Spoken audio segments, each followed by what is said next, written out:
and radio.com. Sponsored by Anthony Mendez. AM 1220 KDOW and Money 2.0 present The Real Estate Report with Tony Mendez and Gordon Hines. Bay Area real estate and mortgage experts with over 25 years in the business. Now, with an in-depth look at this week's local and national real estate news and what it means for you. Your hosts, Tony Mendez and Gordon Hines. Welcome into the Real Estate Report. I am Tony Mendez. And I'm Gordon Hines. It's going to sound like a broken record, but this is the kind of broken record you like to hear. We are at all-time lows again with mortgage rates. 30-year fixed, according to Freddie Mac's weekly survey, 3.03%, 15-year at 2.5%. It's going to be a little bit lower, a little bit higher, depending on your credit score and your equity, the type of house, and your loan amount. Remember, your loan amount a little bit higher than here in the Bay Area, $510,000. Up to $765,000 is considered high balance, so the rate could be a little bit higher. Are you doing cash out? What's your credit score? Combinations of the scenario. Do you have a second loan? That actually can create a that you want to keep, can create a different rate for you. But my gosh, Gordon, the rates, applications are booming again. They slowed down, which is funny, but the last 3 weeks we've had all-time low rates each week since we saw applications slow down. Purchase applications are picking up as well after kind of a slowdown. This is pretty exciting for a lot of homeowners. Maybe not so much. It's a little bit anxiety for people that are sitting on the sidelines trying to buy because they're worried about other things like how much more than asking price do I have to offer to get this house? Yeah, okay, the rate's great, but if I have to put $100,000 into it, that doesn't really make up much. But it is kind of exciting. Well, if you're a long-term listener, you would realize that we talk about on the show all the time. We always talk about options, financing options. If you was to take a look at where we are today, based upon history, we're probably in the best position ever from a financing standpoint. If you were a borrower looking to borrow money in the real estate industry, we talk about the low rates. We're talking about fixed rates below 3%. That's one. We talk about the dollar amounts. The dollar amounts have been raised to 510 and higher in different areas, different zip codes, right? We look at the VA. You can buy a house, a $3 million house for the VA at 100% financing. There's no more limits on the dollar amount of a purchase you can do in VA. Before, they were tied to either conforming rates or wherever the FHA loan limits were. No longer those limitations. So right now, if you take those three things and just look at them on a plot map, throughout history, I don't think there's no better time that you can match this time that we're actually looking at right now if you are a person looking to purchase a home.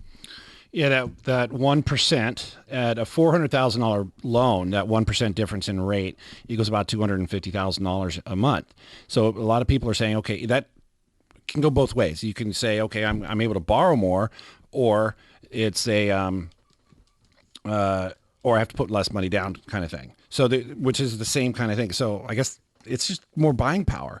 Unfortunately, not affordability, but accessibility. That's something that we want to talk about is loans are getting harder to get. And there's a lot of programs that are still very restricted. Even Wells Fargo came out today and said, we're not loaning jumbo loans to people with less than $1 million.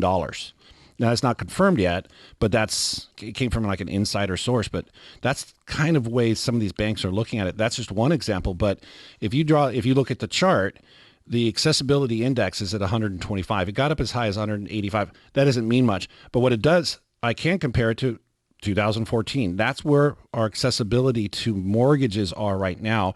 And it's just a very steep drop right in March. It just went straight down, and it's going to continue going down until we get out of this forbearance. We start figuring out what actually makes sense for the investors to buy. They're really picky on a lot of things because you can go into forbearance as soon as you get a mortgage. So that's what the industry is struggling with. We have these great low rates, but we have only a few select people who can actually get them. Well, the industry, from the long-term perspective, if you are a lender, an investor, you buy paper, you have to kind of look at the quality of loans that you're actually going to get.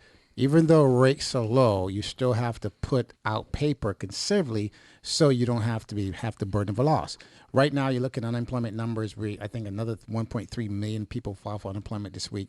I think they said since March about 30 or 40 million Americans have filed for unemployment. So eventually that's going to factor in the housing market. So what lenders are doing, they're realizing that the writing's on the wall. They realize that there's turbulence ahead.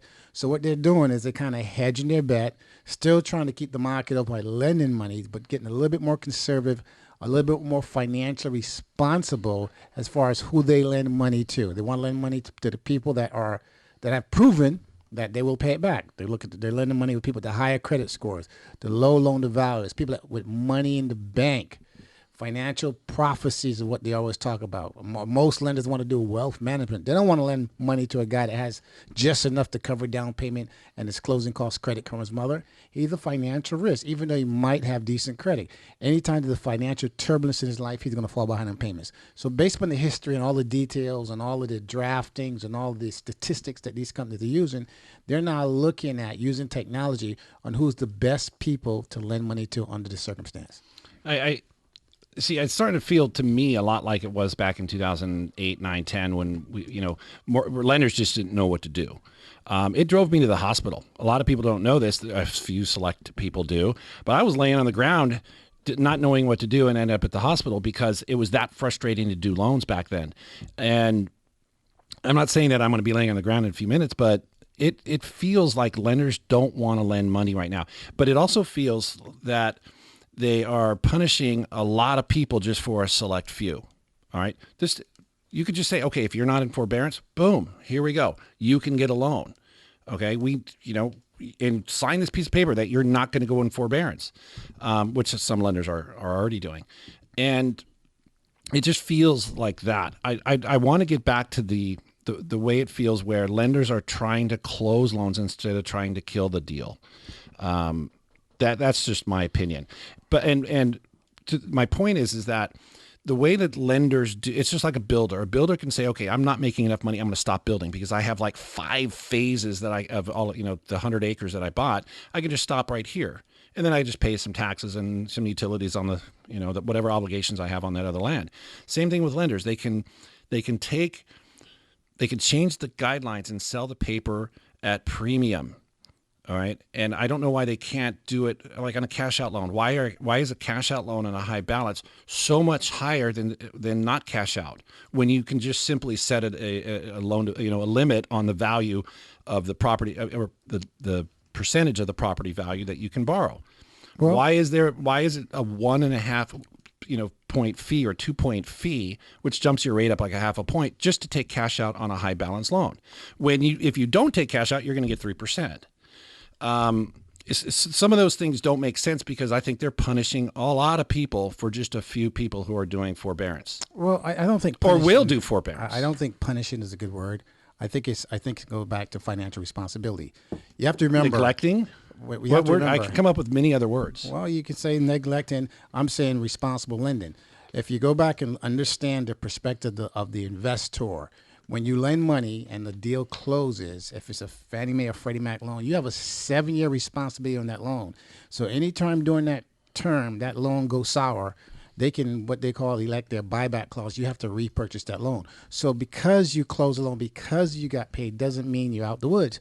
So when you're looking at your financial plethora of who and what type of loans have proven in the past to go into default, the cash out loans, the people that strip their properties of monies, that have no financial interest, those are the first people that stop paying. So as a lender investor, you're going to put a premium on those loans. If you want to get cash out, they're going to charge you a 3%. So there has to be some type of financial reward that they have to set up a fund to cover those loans that might come back in the future, even though they might be solvent right now. Well, but yeah, that's exactly what I'm talking about. Is you can predict that. And what they're doing right now is they're adding in fees in case it happens. Absolutely. That's all they're doing. They're building up a slush fund. That's what the fees are for. They're wanting their profit now. To build a slush fund, to be able to repurchase those loans if those loans go sour. My point is I think there is some injustice there. I know you're calling it fair lending, or not fair lending, but responsible lending. I'm calling it kind of unjust because there are a lot of people who, we had a client the other day who called and they want to do a cash out loan on 2 of the properties. And as soon as they told me the loan amount, I was like, this isn't going to look that good to them. And they're like, we wanted to do it with the low interest rates. And I'm like, it didn't really pan out the way that they wanted it to because they were doing higher loan to values on a cash out loan. And so they're going to wait. They're going to wait till the end of July, then probably really till the end of August when they extend this. And then, lenders will take some time to figure it out, and maybe it'll work for them. And so I think when this all ends, we're going to see a big rush into business because those guidelines will end. And I'm telling people right now, and you're just shaking your head. Yeah, get ready for that. Don't be afraid. Don't be that person who starts late after you hear about it. You're hearing about it now. It's going to happen that these lenders will get their guidelines back in order, and the good rates will be out there for the people with lower credit scores, FHA with lower credit scores, cash out loans to high balance, jumbos will be back, non-QM will be back, but don't wait too long to get stuff in order. In fact, start looking at your credit. Go get Credit Karma if you have to. Go to your bank and get the thing with your credit card. All of those things to get you engaged so that you can get these low rates when they come out, but don't wait too long. Well, if you go back to look at what the plan was. When COVID first came out, January, February, March, we were predicting that as the weather got warmer, the cases were going to be went into shelter in place, cases were going to get better. Now it looks like it's just the reverse. It looks like cases are actually increasing. So once again, as cases increase and we go back into another shutdown, another shelter in place, once again, you're looking at people that can't work. So as a lender, you have to realize that those mortgage payments are going to start to slow down and come in. A lot of people are now making partial payments, like some of the renters that we collect rents for are offering partial rents. They can pay what they can because they don't have enough money to pay the rent in full. So once again, at being financially responsible, you have to be able to balance your income versus your debt. If you're going to keep your balance sheet closed, you're going to stay in operations. So I think that's what a lot of lenders are doing. They're realizing that financial turbulence is ahead. We're not out the woods yet.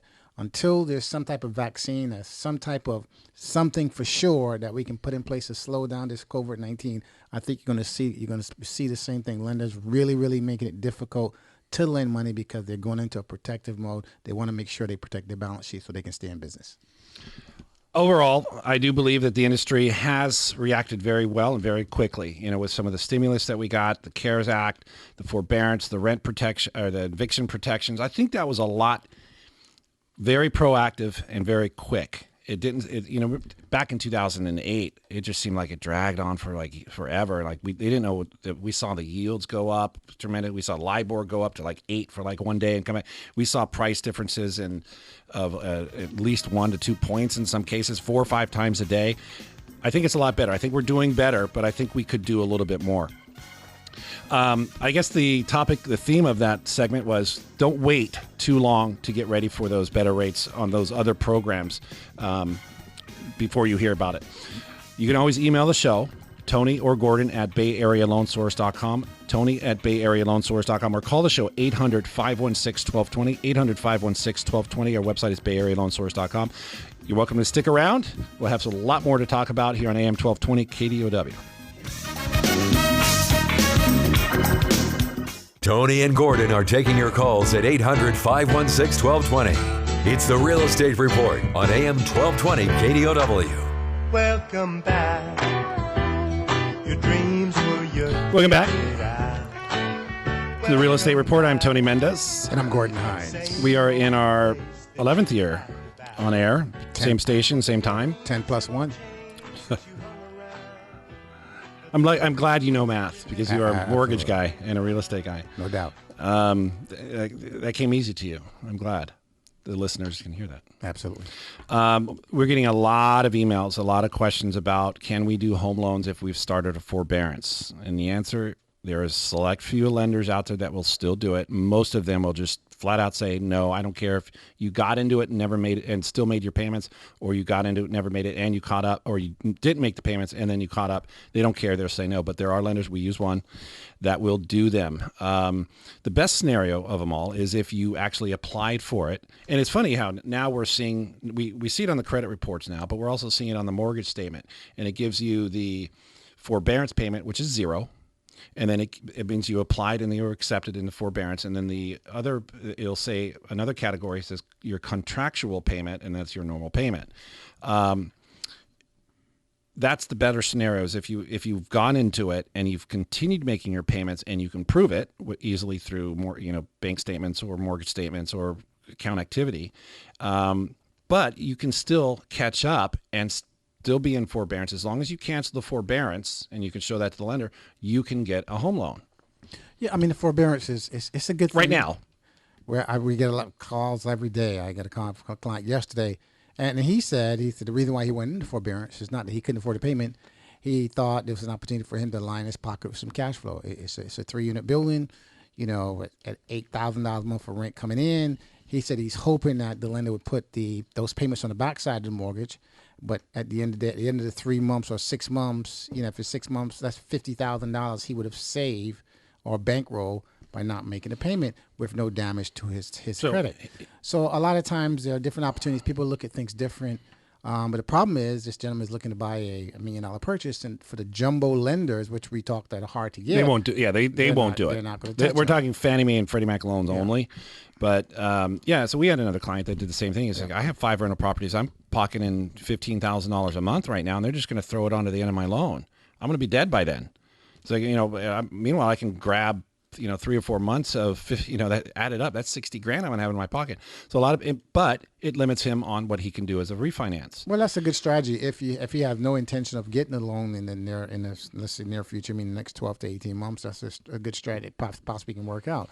But of course, if he's going to get a loan, he's not going to be able to get that loan. And then at the end of the day, he's going to have to balance to say, was the savings worth it that he couldn't get a loan to buy an additional property? Reminds me a lot of back in 2008, 9, and 10, maybe even 11, more in the 8, 9, and 10, where lenders they didn't quite catch on yet about that home values were going down, and people were going to foreclose a lot. That people with equity lines were actually taking out the full amount of the equity line and then bailing on the property. And so, in a lot of cases, the property value was lower than what they actually had a limit on, and people were just taking the money and then bailing, and then of course, their credit was ruined for a while. And then they started coming out and saying, well, that's not a non-recourse loan, so we can come after you for it. And a lot of people got stuck with that. So I'm not saying this is what it's doing, but I think you can be a little creative in this scenario because it is all legal right now. Yeah, during that time, we learned a lot about equity loans. A lot of people thought what they were getting and didn't know what they were actually getting, simply because they didn't take time to read the fine print. We've talked about the equity loans on this show. I mean, equity loans is a good strategy to have, but at the end of the day, they're still not considered to be real estate loans. They're consumer-type loans, and there's a recourse on a lot of those loans. So if you go into default and the property go into foreclosure and you were able to make the payment, and the lender sells the property, you're still technically responsible for that balance, even though you claim it was secured by a deed of trust or secured by real estate. So you always got to read your fine print, understand what you're actually doing. Don't realize what you have done until it's already done. Always pay attention. Call a lawyer, call a lender, read the fine print. It's so important that you educate yourself during any type of crisis, any opportunity. All that glitters is not gold. Read the fine print. There was another scenario where, and for those people out there, we're trying to name some scenarios so they connects to you. This person didn't need to go into forbearance, but he was afraid his tenant wasn't going to pay. So he went into forbearance on that one property. Not both of them, but that one property. His tenant is still paying, so he's paying his monthly payment every month, and he held it there just in case. Now he's felt a lot more comfortable. He's canceled that his tenant's going to pay. He kept his job, i.e., and now he's going out of forbearance and he's going to refinance and he's going to drop his rate 1%. Yes, we have to mention it again. All-time low rates right now. Fannie Mae, Freddie Mac. Freddie Mac has their survey at 3.03% on the 30-year fixed. 15-year at 2.51. I'm not going to tell you what the 5-year are. It doesn't make any sense.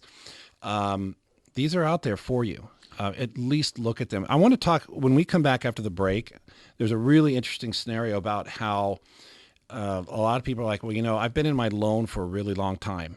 Doesn't make sense to refinance. There are some kind of weird, options that you can do. Like if I make a biweekly payment, or if I add additional money to the loan, if I do refinance and then simulate my current payment, which one pays it off faster? Some of them don't work. I actually ran into one that doesn't work. So you have to be really careful about people selling you a refinance, even when the rate drops significantly. It sometimes doesn't make sense, and you have to look at both sides of the scenario. I want to talk about that when we come back after the break. Yeah, I mean, there are different options out there. And I think right now the consumer does not have to be ignorant as far as financial responsibility, financial education.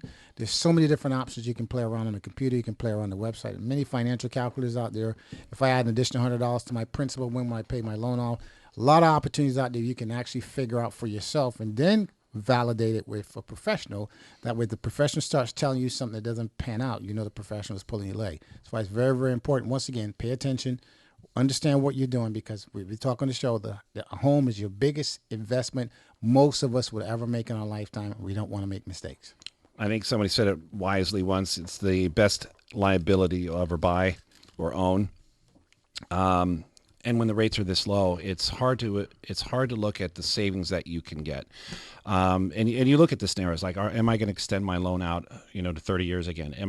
Can I shorten to 15 year? We're going to talk something about customized terms as well, and that is the whole topic. Is if you're in we're going to do this when we come back after the break. I want to spend a lot more time on it. Is you can say I'm 5 years in, but I don't want to lower my rate because it doesn't make sense. You can actually get a 25-year loan. You can get a 23-year loan. You can get a 7-year loan. These are called flex loans. They are available, not with everybody. We have them, but if you can lower your rate and keep the same term, your payment, your balance doesn't go up that much. Just add up the payments, and you'll see which one makes more sense. This is going to be a very, very popular loan as rates stay low where they are right now for however long they do. I want to get into this. We're going to talk about it when we come back after the break. If you want to get involved in the conversation, call the show 800-516-1220, 800-516-1220, or email the show, Tony or Gordon, at BayAreaLoanSource.com. I'm Tony Mendez. That's Gordon Hines. It's the Real Estate Report on AM 1220 KDOW. For more information, you can always visit our website, BayAreaLoanSource.com. We'll be right back. Phone lines are open on the Real Estate Report.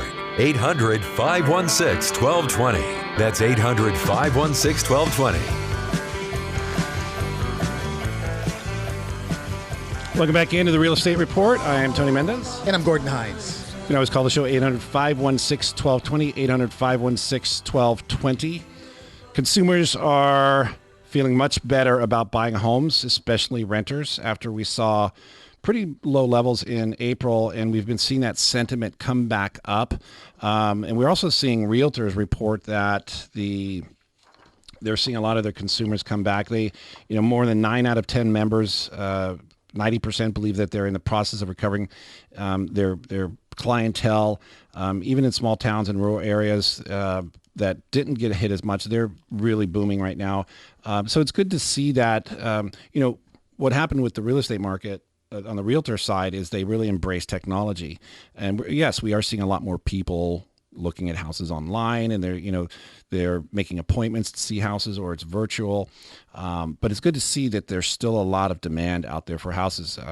Why are we seeing, and we will get to the topic that we were going to tease. Maybe we'd save it for the next segment. But why are we hearing reports now that 2021 might be the first year we see home prices dip when we have so much demand right now and great rates? Well, I think if you look on the financial calendar, how long can we keep rates low? I think as the economy recovers, assuming that we get some type of solution in place come first quarter of 2021, rates will start to climb up, of course. And as rates start to climb up, that's going to decrease the amount of people in the buying pool, because of the higher rates go, the less people qualify for. And as rates climb up and property value is still high, then you'll start to see a dip as far as volume is concerned. But right now, I just talked to one of the title companies. They had a record-setting profit for the second quarter of 2020, even though it was so dismal. It was like a roller coaster, but they closed a record-set amount of transactions, which of course leads to dollar volume for the title companies. And we're seeing that right now. Title companies are very, very busy. A lot of activity in the marketplace. Real estate agents are busy. A lot of agents are making money. Loan people are very busy. Home inspections are very busy. Appraisers are very busy. So as the market turns, I think there's a lot of profitability to be made during this period of time, even though there might be a dark cloud looming, but people are still moving forward with their lives as far as when it comes to real estate and refinance. And everybody's is more interested now in your financial life because it's such a prevalence to your existence, because every now pays attention. There's no more secrets when it comes to financial life. Before, everything was a secret. Credit scores were a secret. Now you can get the credit score by blinking an eye. Look at a soda can, you might see your own credit score. So a lot more options out in the marketplace, a lot more options for borrowers, which I think makes the market more healthy and a lot more conducive to business. So if we do see the economy rebound more, and i.e. that's where rates start coming back up, why do you think that translates into lower home prices or stagnant home prices or whatever you want to call it, if we are seeing more people back to work and maybe wages catch back up and we're seeing more people working?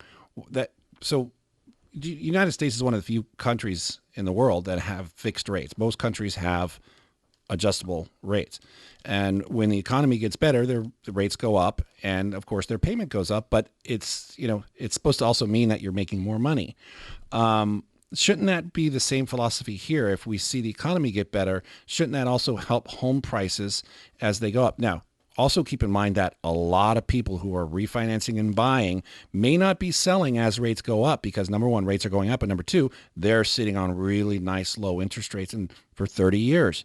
Does that mean they're going to stay in their house for 30 years? Probably not, but I think the average will continue going up, and I think inventory will continue to be a problem and continue to rule over home price, and it will, over rate, and continue to drive people into real estate. Well, the biggest unknown determining factor, of course, is supply.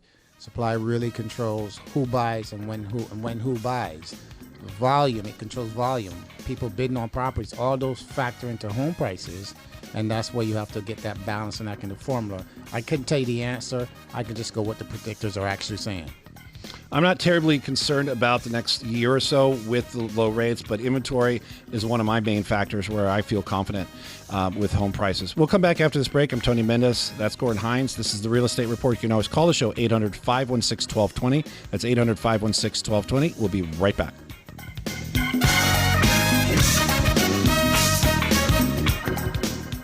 Got a question? Run it past these guys. 800-516-1220. It's the Real Estate Report with Tony Mendez and Gordon Hines on AM 1220 KDOW. Welcome back into the Real Estate Report. I'm Tony Mendez. And I'm Gordon Hines. So there's something, a lot of people are interested in these low interest rates. I know I am. I have a couple properties that will fit perfectly right now to do a refi. So, a little bit more cash flow, a couple $100 here, a couple $100 there. Maybe that funds my retirement. Does that make sense? But a lot of people have been in their loans for a long time. We've had, go back 7 years, and somebody's going to correct me. I know it, May 1st, I think it was, or May 7th, was the lowest interest rates we had until just recently. So there's a lot of people who got low interest rates and they like them. They aren't going to be refinancing. Or maybe they got something a little closer to 4%, but they've been in the loan for a long period of time. And they don't want to go back to a 30 year. They can't afford a 15 year because the payment goes up, even though the rate's much lower. So what are the kind of scenarios that work for somebody like that? There's something called a flex loan. This starting to sound like a commercial, but it is. It's called the flex loan. And let's say we have a perfect example here. We have a client that has 22 years left in his loan. His rate right now is 3.875, but he's been in it 8 years. We actually ran the scenario that if his rate dropped 1 whole point to 2.875, which is slightly lower than the current average, he would extend his loan for 30 years, right? So if he refinances, he'll rate it drop, but he'll extend it for 30 years. Here's where it gets tricky. So right now he pays biweekly. If he does the refinance and simulates the same payment he's making today, the two loans pay off within like 2 months of each other. So even though his rate dropped, right, and he simulates the payment, it still doesn't pay it off that much quicker. So why would he refinance? But if he does a new 22-year loan, which is part of the flex product, and he lowers his rate to the same rate, 2.875, and simulates his current payment, he pays his loan off 3 years sooner, saving about $90,000. So this is where I think that you can get over that fear. I'm looking for another word, that inhibitions, or trauma of going to a 30-year. You feel like you're going backwards and still accomplish what you want to do. And that's paying less interest, paying the house off sooner. So in this guy's case, he can do a 22-year loan, lower his rate by 1%, and then pay his house off and simulate his current payment and save $90,000. Well, I think you have to look at how old is this gentleman. What you're basically saying, if the guy started out with a 30-year loan, which is 360 payments, he's paid the loan down to 22 years, which is 8 years. If he refinances now with a new 30-year loan, even though he's dropping his rate by 1%, he's still adding additional 96 payments onto his payment track, Which include interest, which over time he's gonna pay more interest, even though he's paying a lower rate. So a lot of times and that's why these financial calculators are great. You can actually sit down and plot and figure out what's your plan, how much longer you plan to stay in this house. He said he might only plan to stay in this house another 10 years.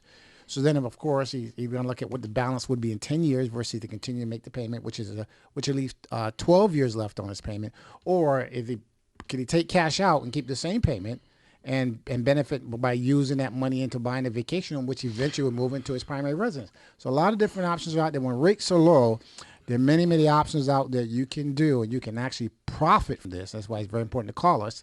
So that's why we're here. Every week we're here. We're talking this. We're talking this to help you become a better informed consumer. That's why we get the emails. People call us, and these are all the things that we talk about for free to our customers to educate them to making the best decision possible. Another interesting advantage of going from, let's say you have 22 years left and you get a new 22-year flex loan, is your interest now starts over. Remember, these are front-loaded interest. So now you have a little bit more deductions on your Schedule A or your Schedule E, or wherever you put it. Some people do 1065s, but you have a little bit more deductions on the interest. So there can be some significant advantage to somebody who says, you know what, I've been ran the numbers, a 30-year doesn't make sense, even though I'm dropping off the rate by half a point or even a whole point. I've been in it 5 years, it doesn't make sense, or 10 years. Get a flex loan. And then just look at the numbers. You can say, if I simulate my current payment on the new loan and have a lower interest rate, when will I pay off my house?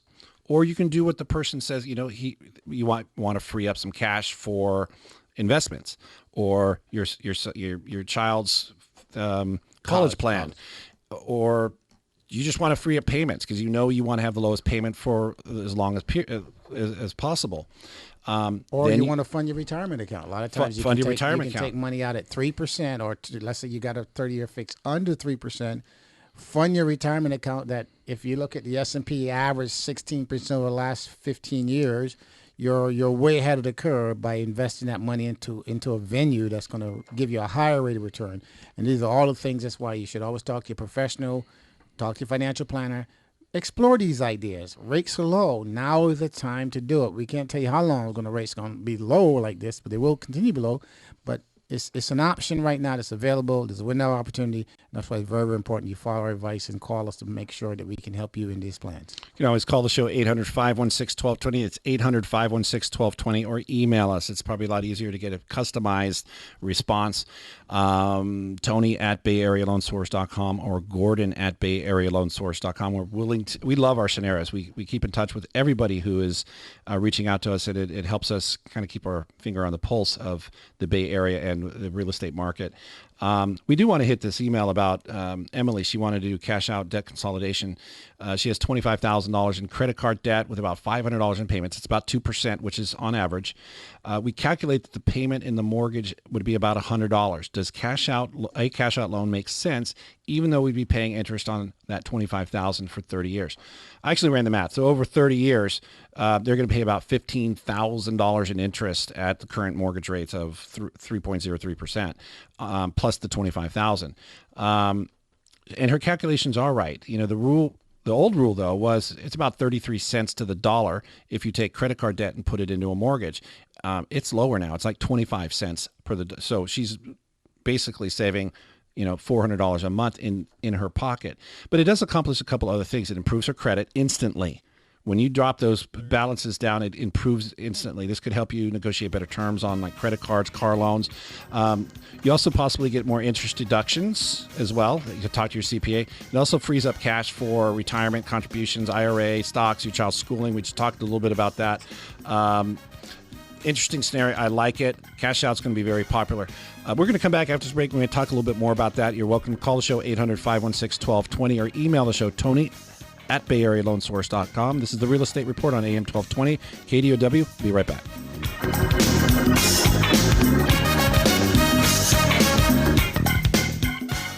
Questions about real estate? Call the program 800-516-1220. Now, back to the Real Estate Report on AM 1220 KDOW. Welcome back into the Real Estate Report. I'm Tony Mendez. And I'm Gordon Hines. We're seeing a big resurgence in median-priced homes and upper-end homes, what they call luxury homes, in all of the counties around the Bay Area. They dipped in April, and they're almost back to where they were as far as listings accepting offers, high-priced homes listings going into contract, active listings for month-end sales, median home price by quarter. All of these things are coming back all across the Bay Area in all price ranges. So when we had a client, I think he got his appraisal probably about a month ago. All right, so just the kind of tail end of April, maybe it was in May. And he said he wanted to wait until his neighbor sold the house because they were selling it for a little bit higher. And then it's a kind of a like house. It ended up coming in lower. But I bet you as this is coming back, Gordon, we're going to see, that slightly over affordable range start coming back because more people are feeling comfortable about selling their houses. I don't think there's going to be a flood of inventory that created this. First of all, it didn't create it. There just wasn't enough buyers. People they weren't that confident with, the direction of the market. Now they are. We're starting to see people really feel comfortable about buying houses, especially Oakland, what they call Oakland, Berkeley, inner East Bay corridor area is booming. It's in the top. If it's not number one, it's number two in the nation as far as like home appreciation and demand over asking price. Rents are going up. It's one of the biggest booming areas in the United States. Well, we had that fear factor when COVID first was announced. I think everybody was in panic mode. People didn't know what to expect. People took their houses off the marketplace. People were just afraid. Now, as people get more tolerable to it, I should say, not understand it looks like just tolerable. People are doing a lot of different things. A lot of sellers have put their properties back on the marketplace. These houses are now selling. The volume is up. Interest is up. We make adjustments on how do you show a property. I think the Board of Realtors and we've made some great adjustments and keeping you safe. And now you can go in and preview your house. Got rid of the open houses. Everything's by appointment only. And that's where you see all the activity in the marketplace has actually come from. And this activity actually has been very healthy. And of course, the more healthy the market is, the more profitable and price. That's why prices were able to maintain this high level simply because of, once again, supply and demand, activity and interest, and low rates. The whole combination have made it a very, very successful marketplace during the second quarter that we just came out of in 2020. Some of the other highlights of the past week, pending home sales were down 8% from a year earlier, although the decline was only 3% after adjusting for seasonal effects. New listings are now down 8% from a year ago. Weekly average mortgage rates hit the new low, as we talked about. So pending sales pulling back a little bit. Gordon, we saw them kind of resurge coming from out of April, and then they dropped down a little bit. Any indication of what that is, or is it just kind of a seasonal thing? It's just timing. It's just timing. I think right now, typically as we move into the summer, I think we just made our first week of summer. I think June 22nd, 23rd was the first week of summer. Typically, summer sales, if you go back through the history of sales, summer has been slower because a lot of people are on vacations. A lot of people are doing, the kids were out of school. Now it looks like the kids are just making adjustments to staying in school. It looks like you're around trying to do homeschooling. People aren't going away as they used to. And I think you begin to see the remnants of that activity that you're seeing in the marketplace right now. Hopefully this is going to lead to a robust fall. But everything is still, as far as I'm concerned, still trial and error. We're still kind of balancing and working our way through as time go on. Every day something new comes out on COVID, how it spreaded, what the options are, what the different options are going to be and how to cope with it. Wear the mask. Like right now, they're pushing wearing the mask. And when we went away from the mask, it looks like a lot of the cases now are based upon the reckless behavior we had during the Memorial Day weekend. So as time go on, we're making adjustments. Some the governors, certain cities have lowered the kind of business that we're going to reopen. everything right now is an adjustment, and I think the market is back to it's beginning to show the effects of it. Yeah, I think we started off the show talking about how accessibility to mortgages and financing is difficult because of the uncertainties that the market is facing. The investors selling the paper, as we call it, that's going to come back. I think what an easy way to say this is that we are figuring it out. The programs will come back. The buyers are already there. Sellers will be more comfortable selling their houses. I mean, right now there's just such low inventory that you might not find the house you're looking for. Right? It's just, I mean, a lot of people are getting frustrated. People are dropping off. We read all the time about how realtors are losing clients because they just can't find. They're finding houses in the price range. It's just not the house they want. So the inventory will come back. We will. I do believe that August will be kind of a windfall for a lot of people because if the programs do kind of coincide with low rates and more inventory, I think we're going to see a lot of people get back into the robust market, as we're going to call it. And again, I want to say this: these programs are going to come back. A lot of people have been frustrated with what they call high balance loans, lower credit loans. They've been rejected, or they just don't like the rate. Once we figure everything out, we meaning the industry, the low rates will apply. They will be back. Non-QM loans, the loans that what they call near-miss loans, higher debt ratios, higher loan-to-values, cash out on duplexes or fourplexes, things like that, are going to not stated income, but bank statement programs, foreign nationals, higher loan-to-values will come back. Don't wait too long because you don't want to hear about it. If you hear about it later, you're hearing about it now.